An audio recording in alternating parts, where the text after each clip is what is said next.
Hi everyone, I'm Zora. Today we're talking about one of the easiest ways to instantly improve your wildlife photos, the rule of thirds. Imagine your camera screen is divided by 2 horizontal and 2 vertical lines, creating a grid of 9 squares. Most beginners want to put their subject right in the dead center, but instead try placing your subject where those lines intersect. When you move the subject off center, you create negative space. This gives the animal room to look or move into the frame, making the image feel more dynamic and natural.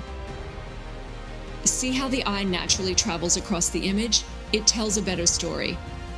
And this technique doesn't have anything to do with your camera. It's just about how you frame your shot. So next time you look through your viewfinder, don't just center your subject, shift them to a third and watch your safari story come to life. Grab your camera, get out there and give it a try.